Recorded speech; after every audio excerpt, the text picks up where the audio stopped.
Ассаламағалейкум ағайын, тікелей эфирде түскі жаңалықтар тізгінші Алматы Әбдіраман және әріптесім Бұлбұл Қалнұрқызы. Алдымен аңдатпадан бастаймыз.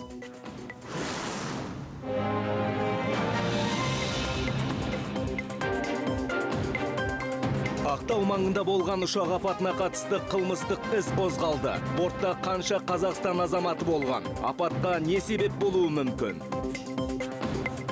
Алматыда 20 жастағы белгілі спортшы адам қолынан қаза тапты. Күдікті ұсталып, қылмыстық іс қозғалды. Астанада 2024 жылдың үздік спортшылары мен жаттықтырушылары марапатталды. Саладағы жетістіктер жайында сәлден соң.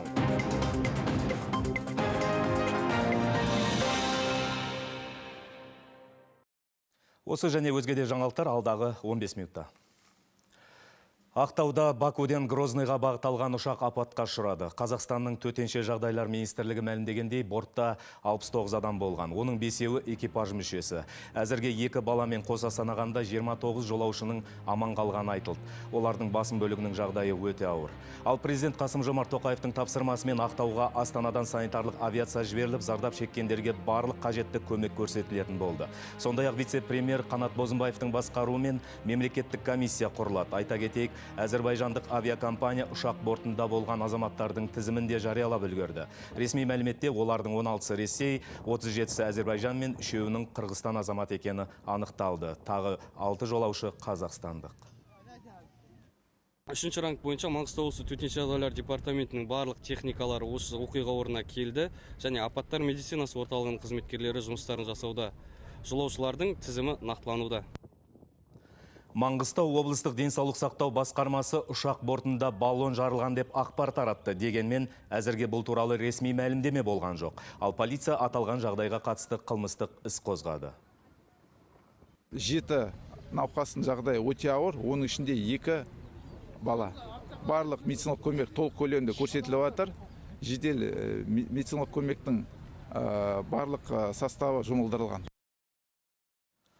Ақтау іргесіндегі апатты бас прокуратура басты назарға алды. Қазір оқиғаның мән-жайын анықтау үшін ведомствоаралық тергеу оперативтік тобы құрылған. Оның құрамына көлік прокуратурасы мен ішкі істер министрлігі және төтенше жағдайлар министрлігінің тәжірибелі қызметкерлері кірген. Ал оқиға орнында жеке құрамның 701 адам мен 82 техника жұмыс істеп жатыр. Сондай-ақ апат болған жерден 4 адамның мәйіті табылғанында айта кетейік. Қазір сол маңда өңірдегі тілшіміз Жасұлан Мұхан жүр. Соңғы ақпарды өзінен білсек. Жасұлан, апат орындағы ахуал қалай? Рахмет, студия. Біздер міне ұшақ апатқа ұшырады дегеннен бірден оқиға орнына келдік. Қазір міне менің дәл артымда ұшақтың жарты бөлігі жатыр. Оқиға орны арнайы мамандармен қоршауға алынған. Бізді одан әрі өткізбейді. Қазір бұл жерде төтеншеліктер де, жедел жәрдем қызметкерлер және төтенше тікұшақ техникалар да бар. Қазір осы жердегі ұшақтан зардап шеккен науқастардың барлығын ауруханаға жедел жәрдем көлігімен тасып жатыр. Оқиға орнына өңір басшысы Нұрдәулет Игілігұлы Қилыбай келіп, мамандарға арнайы тапсырмасын берді. Ал Ақтау әуежайы ұшақ апатынан кейін қалыпты жағдайда жұмыс істей бастады. Аэропорт қызметкерлерінен ешкім зардап шеккен жоқ, бір ғана рейс кешікті делінген. Әуежайдың диспетчерлік орталығы таратқан ақпаратта. Студия, әзірге менде бар ақпарат осы. Сөз кезегі өзіңізде. Рахмет, әріптес. Бізбен тікелей байланыста болған тілшіміз Жасұлан Мұхан. Біз хабарымызды одан әрі қарай жалғастырамыз. Алматыда 20 жастағы белгілі спортшы адам қолынан қаза тапты. Алдын ала мәліметтер бойынша кеше түнде кикбоксшы Әли Серік пен оның сыныптасының арасында жанжал туып, марқұм кеуде тұсына ауыр пышақ жарақатын алған екен. Қайғылы оқиғаға қатысты қылмыстық іс қозғалып, күдікті ізін суытпай ұсталды. Айта кетейік, Әли Серік 17 жасында Малайзияда өткен чемпионатта муайтайдан әлемнің ең жас чемпионы атанған болатын. Кеше Наурызбай ауданында кеше кешкісін адам өлтіру дерегі орын алды. 20 жастағы баланы өзінің бұрын соңды таныған танысы аулалардың бірінде пышақ жарақатын келтіріп, нәтижесінде сол жарақаттардың салдарынан жас бала көз жұмған болатын. Қазіргі таңда қылмыстық іс жүргізу кодексінің 128 бабының нормалары бойынша бұл азамат қамауға алынды. Осы оқиғаның қылмыстың басқа да мән-жайлары анықталуда.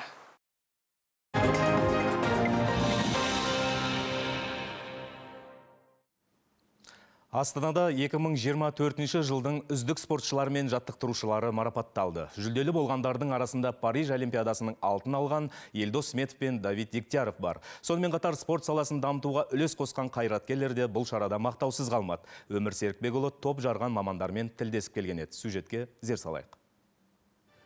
Париж Олимпиадасында атой салып чемпион болған Елдос Сметов жылдың үздік спортшысы атанды. Бұл тарихи жеңіс еді. Себебі тәуелсіздік алғалы алғаш рет дзюдодан алтын бұйырды. Елдос Сметов 3-ші Олимпиадасында жеңістің ең биігінен көрінді. Парижге аттанарда бұл спортшыға көптеген сын айтылғанында бар. Алайда осы жеңіс мүмкін емес нәрсе жоқ екенін дәлелдеген медаль болды дейді спортшының өзі. Мына 3 Олимпиада ойындарында мына 3-шісі өте үлкен бір дәлелдердің бірі болды. Балдар мотивация алды, күресті қойып кеткен адамдар қайтадан күреске белін буып келіп жатыр деген естіп жатырмыз. Залда, дзюдо залында бапкерлер хабарласып айтып жатыр.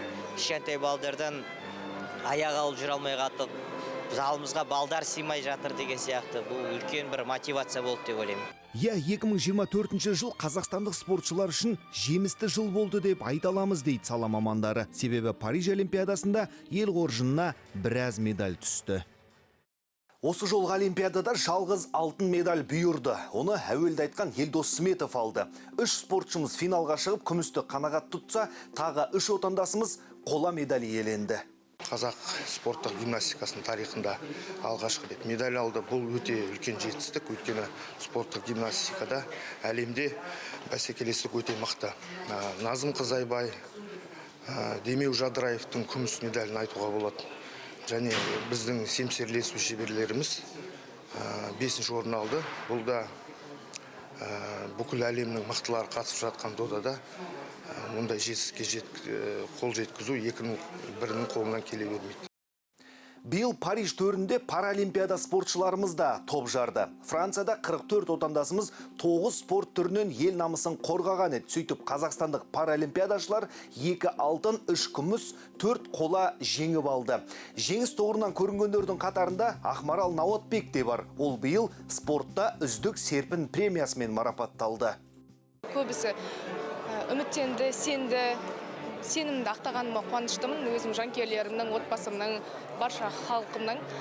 Қазіргі таңда жалпы тарихты жаңартқаныма әрине қуанамын да, және де менің жеңісім біздің параспортқа өз септігін тигізді жақсы жағынан.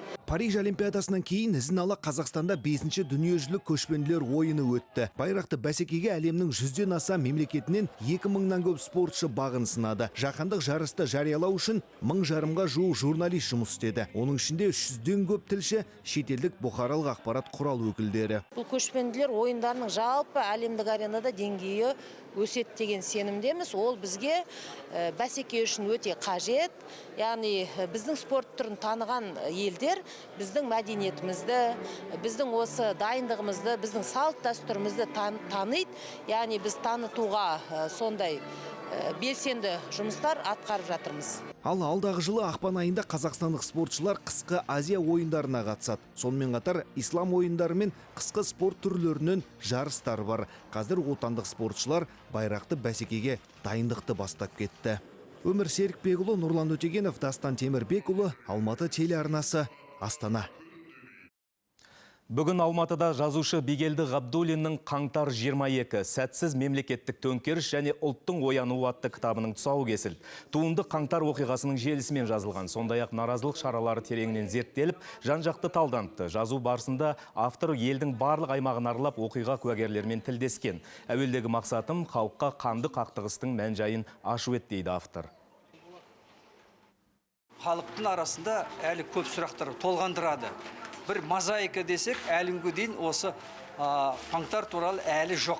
Неге десеңіздер, әлі дейін осы құпия болып, көп нәрселер жабық жатыр.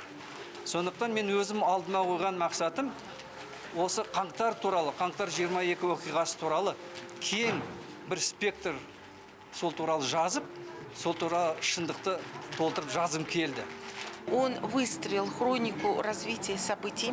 Ол қайғылы қаңтар оқиғасының қалай басталғаннан бастап соңына дейін жазып шықты. Куәгерлерден сұхбат алды және ең қызығы зерттеу нәтижесінде өте маңызды қорытындылар шығара білді. Жаңалықтарымызды жалғастырамыз. Бүгін Астанада дәстүрлі президент шыршасы өтті. Жаңа жылдық мерекеге еліміздің барлық өңірінен оқуда озат, спортта, шығармашылықта жетістіктерге жеткен 100 бала қатысты. Түрлі түсті ойыншықтармен безендірілген шырша әртүрлі ертегі кейіпкерлері Аяз ата мен Ақшақар бүлдіршіндерге тамаша көңіл күй сыйлады. Одан бөлек оқушыларға елорданың әсем жерлері мен мұражайларына экскурсия ұйымдастырылып, театр мен кинотеатрға барды. Оқу-ағарту министрі президент Қасым-Жомарт Тоқаевтың атынан әр балаға сыйлықтар үлестіріп, жаңа жылдық құттықтау хатын табыстады. Президенттік шырша барлық өңірлерде өтті еліміздің. Оған жалпы 4000 аса бала қатысты. Балаларға президенттің атынан құттықтау хаттар және сыйлықтар табысталды. Бұл сыйлықтардың қатарында планшеттер, ұялы телефондар және балаларға арналған кітаптар сыйға тартылып отыр, ойыншықтар және тәттілер бар. Елордада өткен президент шыршасына әр өңірден 5 баланы облыстық комиссия ережеге сәйкес таңдап ұсынған екен. Соның бірі Ақтөбеден келген 7-ші сынып оқушысы Жасына Орақбай. Жаңа жылдық шараға ерекше дайындалыпты. Ол өзі жақсы көретін ертегінің кейіпкері Қархан Шаймының образын таңдаған. Оқушының көйлегін тігуге мектеп директоры мен ұстаздар, ата-аналар атсалысыпты. Менің қазіргі көңіл-күйім өте жоғары. Мен осы президенттік шыршаға келген өте қатты қуаныштымын. Сол себепті Қазақстан Республикасының президентіне Қасым-Жомарт Кемелұлы Тоқаевқа және мен мектебімдегі директорге және апайларыма мың алғыс білдіремін. Маған бәрі ұнады. Биыл жаңа жыл қарсаңында Алматының 12 көшесіне 1500 жарық элемент орнатылды. Әсіресе тұрғындардың сүйікті орны саналатын Арбат ерекше безендіріліп, Лондонның әйгілі Карнабиінен шабыт алған жарқын арт нысанға айналды. Ондағы жарқын композициялар мен жүрек жарды сөздер көпшіліктің көңілден шықты. Жаңа жыл қарсаңында ерекше безендірілген Алматының Арбаты әйгілі Карнаби көшесін еске түсіреді. Мұндағы мыңдаған жарқыраған шам көздің жауын алып, ертегі әлемінде жүргендей ерекше әсер қалдырады. Сондай-ақ орнатылған түрлі инсталляцияларда мерекелік көңіл күй сыйлайтыны анық. Жібек жолы бойында ақшақарлардың, бұғылардың, аюлардың мүсіндік композициялары қойылып, алматылықтардың жиі баратын орнын арт нысанға айналдырған. Тұрғындардың сүйікті жаяу жүргіншілер көшесі гирлянд шамдарымен, жарық қондырғылармен көмкеріліп, жайлы әрі сиқырлы орта қалыптастырды. Бірден көзге түсетін бақытты бұл жұлдыздың жансын деген жарқыраған ақжарма тілектерді ерекше назар аудартады. Қала қонақтары мерекелік безендірудің ғажап атмосфера сыйлайтынын айтып, мұнда естелікке суретке түсу үшін келгендерін жеткізді. Алматыға 5 күнге келдім. Өзім үндістандықпын. Маған бәрі ұнап жатыр. Ауа райы да, адамдары да. Мына көшедегі безендіру енді тіпті керемет. Осымен бұл жерге екінші рет келіп тұрмын. Атмосфера тамаша. Мен Қытайдан келген туристпін. Декорациялар өте әдемі жасалған екен. Бұл біздің Қазақстанға бірінші сапарымыз. Баршаңызға жаңа жыл құтты болсын. Биыл мереке қарсаңында қалаға 80 шырша қойылса, соның бірі осы Арбатта орналасқан. Биіктігі 10 метр болатын мұндағы жаңа жылдық атрибут түрлі түсті шаралармен, жарқыраған шамдармен және жұлдыздармен безендірілген. Оформление жақсы. Осы жылы біз специально осы оформление үшін отбасымызбен көру үшін келдік. Арнайы келіп жатырмыз. Бізге көңілімізден шықты. Барлығы жақсы, әдемі. Қазір аралап тағы суретке түсіп жатырмыз. Достармен келіп, қыдырып, уақыт өткізуге болады. Бір жағынан осы Арбатқа келген кезде осы оформленияның арқасында күшті көңіл күймен қайтып серуендеп қайтуға болады. Жақсы бір атмосфераны беріп тұр. Қазір енді жаңа жылдық музыкалар бар ғой. Сол музыкалар менің миымда ойнап жатыр десем болады, оформление көріп. Керемет.